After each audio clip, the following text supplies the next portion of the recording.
Ukraine is asking for a game changer.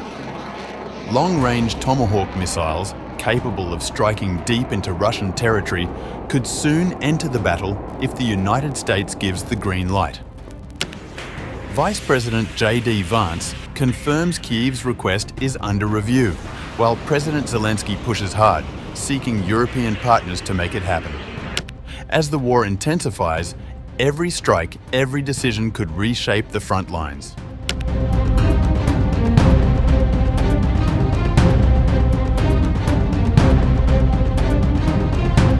The United States is weighing a request from Ukraine to acquire long-range Tomahawk missiles. Vice President JD Vance confirmed on 28 September. Ukrainian President Volodymyr Zelensky has proposed that the missiles be sold to European nations, which would then transfer them to Kyiv. Speaking to Fox News Sunday, Vance explained the process. We're certainly looking at a number of requests from the Europeans. The President is going to make the final determination on this. Tomahawk missiles, with a range of up to 2,500 kilometres, would significantly expand Ukraine's strategic options.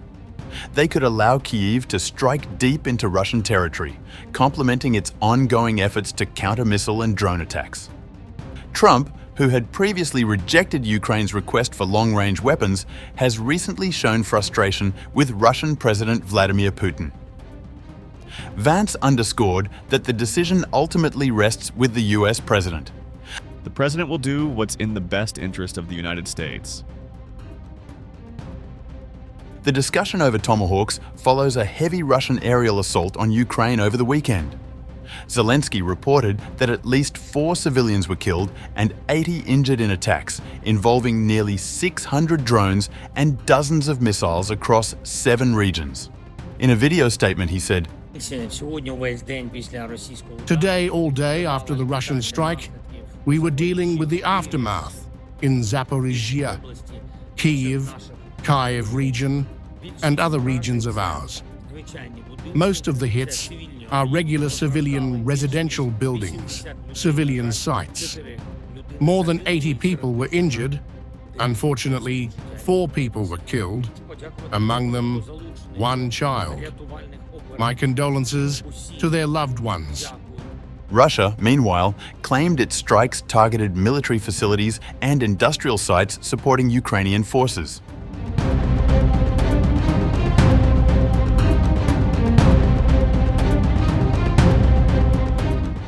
While the idea of supplying Tomahawk missiles has resurfaced, there are significant technical challenges. The missiles are traditionally launched from ships or submarines and cannot be fired from aircraft. This makes ground-based launches the only viable option for Ukraine. Defense Express reports that the US Marine Corps recently retired its long-range fires, or the LRF launchers, which were previously used for Tomahawks. The LRF, mounted on a JLTV chassis, suffered from poor mobility on soft terrain, limiting its operational usefulness during amphibious missions. Currently, the Marine Corps has between 4 and 8 LRF units in service, with plans to expand to 56 by 2028. Withdrawal of the LRF is now scheduled for the 2026 fiscal year, starting October 1st, 2025. Even if the US approves the missile transfer, Ukraine is unlikely to receive them directly. Defense Express notes that European partners and Canada would likely purchase the weapons through the PURL mechanism, a classified and expedited procurement process. Germany has expressed interest in the Typhoon ground-based Tomahawk system, but production is limited, making surplus LRF units an immediate solution. The request for Tomahawks follows earlier deliveries of high-tech Western weapons, such as Britain's Storm Shadow missiles.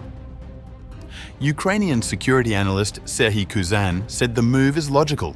If Russia has long-range cruise missiles, then Ukraine must have similar capabilities to strike targets at the same depths. Kuzan, a former advisor to Ukraine's defense ministry, emphasized the precedent of previously denied requests, including tanks and F-16 aircraft, which were eventually approved after lengthy negotiations. Our goal remains unchanged. All available types of weapons must be delivered to Ukraine as soon as possible.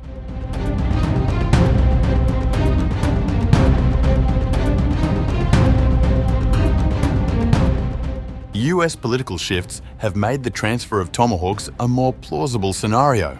Zelensky met privately with Donald Trump on the sidelines of the United Nations, reportedly highlighting the missile's potential to push Putin toward peace negotiations.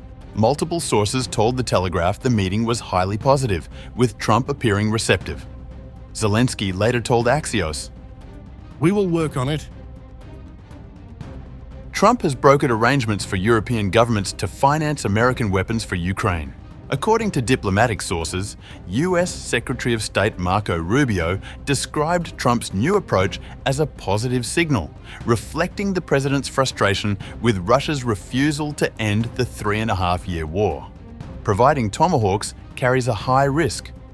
With a range of 1,500 miles and a 450-kilogram warhead, the missiles could reach Moscow and other strategic Russian targets. Kremlin spokesman Peskov expressed concern about the implications of Ukrainian possession of such weapons. The question, as before, is the following. Who can launch these missiles even if they end up on the territory of the Kyiv regime? Can they be launched only by Ukrainians, or must it still be done by American military personnel? Who provides the targeting for these missiles? A very deep analysis is needed here. Peskov added, Even if this is the case, there is no panacea that can now change the situation on the fronts for the Kyiv regime. There are no magic weapons. Whether it is Tomahawk or other missiles, they will not be able to change the dynamics. The US has resisted similar requests in the past, including during the Biden administration, fearing escalation into a direct NATO-Russia confrontation. Yet, analysts suggest that Tomahawks could serve as a strategic deterrent, compelling Moscow to reconsider its position while signaling strong Western support for Ukraine.